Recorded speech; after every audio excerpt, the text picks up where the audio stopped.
Other yellow hat guy here, back with another video. And this is take 2 of this video in particular. What we got right now is the first look at the Nintendo Switch 2. And I saw the video this morning, well now yesterday morning, but it was the UK version. And the UK version had some noticeable differences, mainly a date. That said, I'm going to give my reactions to it right here, right now. But again, already seen it, but let's look at it together, shall we?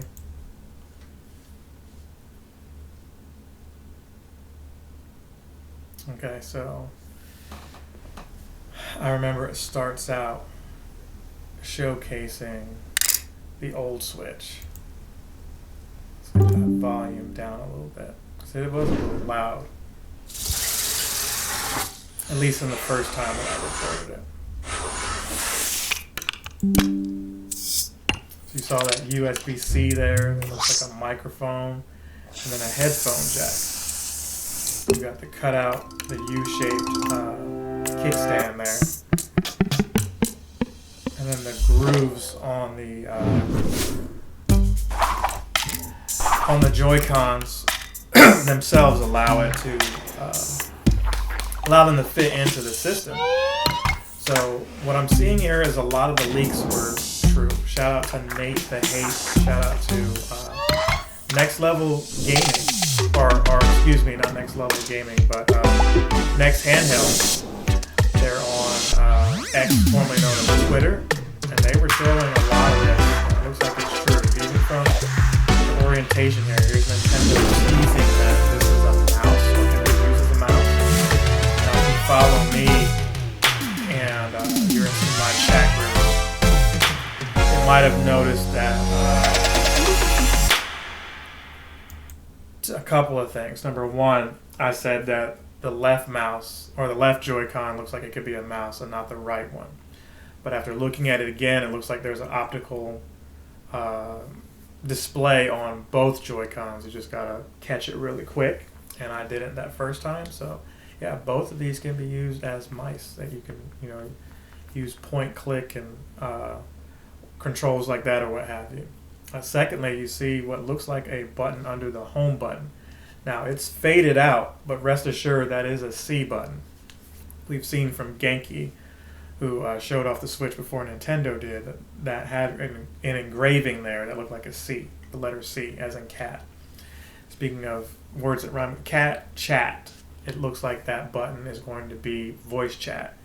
It's rumored that there is a voice chat function and a group chat function, which are the same, but with the group chat you can chat with up to 12 people, and maybe the voice chat is just one person or 3 or anything less than that 12, right? And rest assured it's probably behind a paywall, meaning you've got to have Nintendo Switch Online membership, maybe the expansion pass or what have you, in order to take advantage of that. I'm sure they're going to find a way to throw all that in there. Now, this went by pretty quick, but it's not over. In this 2 minutes here, there's a little bit more that they're going to show. I paused it real quick. Now you can see the buttons and everything, and full display here. And then look, that's Mario Kart 9. So you can see Mario looks a little bit thinner, a little bit leaner, and these courses are a little bit wider, but there's some more secrets that they're hiding in here. Okay, so I do like that curved design there. It looks very sleek. Even the logo, they're saying, is accurate. The logo, they said, looked like that, and here it is. Nintendo has it there. Not only that, but the system can fit slightly above the dock there. So that looks really cool there. The specs, Nintendo is not showing that in the last couple of minutes. Spoilers, like I said, I have seen it. But the 3 teraflops, that's something closer to what PS4 and Xbox Series S and X have. PS5 and Series S, I believe, have 4 teraflops. To put that in perspective, the Switch 1, the current Switch, has 0.9 teraflops. So while it may be behind those systems, that are more powerful in it, it can keep up with them. You can get PS4 games, maybe PS4 Pro level, and Nintendo's relying on the DLSS that NVIDIA has supplied to kind of close in on the gap there, to make sure that games like Tekken 8 and Metaphor ReFantazio, Metal Gear Solid Delta, make sure those third-party games are on the Switch too. Final Fantasy VII Remake and Rebirth, those are games that are rumored to be on this console. And from here on out, maybe we'll get some of these day and date. A lot of times the argument for me is, why get a game like Beyond Good and Evil to, on Switch when it's not 4K and it is on PS5? You want to play something on handheld, go ahead and get it on Switch. But if you want it for performance-wise and better graphics, you're going to choose those other systems. And hopefully you have a closer margin of error when you decide on what you want. Margin of error. You get a better feel for what you want, and maybe it's not all about the power, but if the graphics look similar, you can still pick the Switch version. So let's keep going here. There's a little bit more that we got. So it looked like there was Donkey Kong there. Definitely a DK render, but there's a lot more characters here. 2025. Excuse me.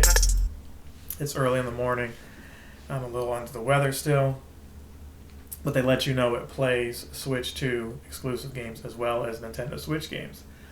So for those of you who've been asking me in the DMs or on other social media, what that means is certain games like Ring Fit or devices that are required to play Switch 1 games, they may not be compatible to Switch 2, but over 90% of the library, I would say 95, hell, you could say 98, are going to be playable here. Here they show Super Mario Bros. Wonder on both consoles, and I would wager that not only will those games look a little bit better on the Switch 2, but they will probably run a little bit faster, maybe faster loading times, because there's no reason for them not to if it's in the code. And Nintendo could clock this thing to be a little faster so that it plays those older games a little bit better. They could release patches to allow these games to play better too. So they don't tell you a date, but it says 2025. Now initially when I saw it, I thought it said February 4th because I saw the UK version, but the corrected date for us over here in the United States is April 2nd. So right after April Fool's Day, they'll do a Nintendo Switch 2 Direct.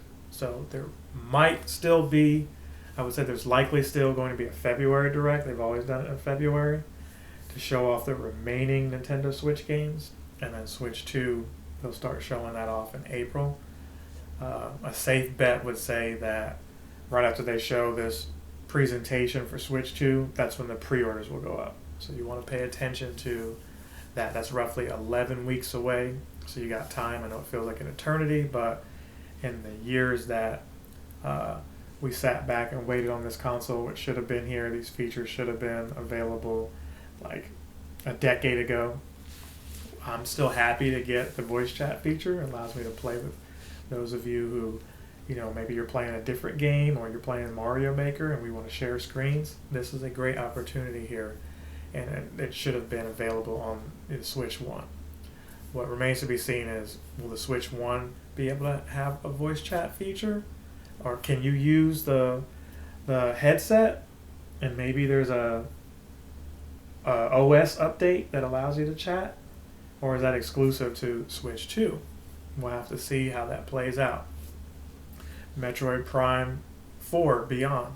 That'll probably be one of those cross-platform games where it's on Switch 1, but they've got a version, excuse me, a version of it as well on Switch 2. So be out on the lookout for that. And I think that's it. They've got a series of hands-on events around the world they're going to do. So like New York and some of these other places are going to get a chance to demo this system before it comes out. So the way it looks, that might be like May, maybe June, when they finally drop it after letting everybody demo it. Because why demo something that's available to buy? So what that tells me is they're going to tease it again and show more in April. They're going to let you go to different parts of the world, probably just U.S. areas, it looks like. You're going to be able to play it there, and they're going to get feedback, I guess, or just to hype it up, and then finally, end of May, right when Super Nintendo World Orlando debuts, and then, June, boom, here's a system. But this system has been manufactured since September 2024. So I don't feel entirely bad for Nintendo for the system leaking ahead of time. I know they wanted to have the opportunity to show it off first, and they deserve that. But them letting you know that there's another system and still allowing people who don't know to buy the current system feels a little messed up. You know what I mean? Somebody somewhere is like, hey, I just bought a Switch for my kid for Christmas, and now you're telling me there's a new one? So it's like shame on them for not being in the loop, but also shame on the company for trying to keep milking something that's been on the market 7-8 years now. That's what's sad about it. I can understand if it had only been out 4 years and they were trying to sell this new thing and keep the other one still going, but I mean, I don't think I need to keep buying something that they've had for 7 years now. It's remarkable that games have still been coming out that long for something that can't really compete in power and graphics and all that, but they managed to do it. They kept their foot on the gas, and unlike Wii U, the naming convention for this is going to work. It's not really a brand new thing, so to speak. I mean, it is a new console, but it's an iteration. Stop me if you've heard that before. This is what we should have got in terms of Switch Pro way back in 2020 and again in 2022. Instead, we got the OLED Switch.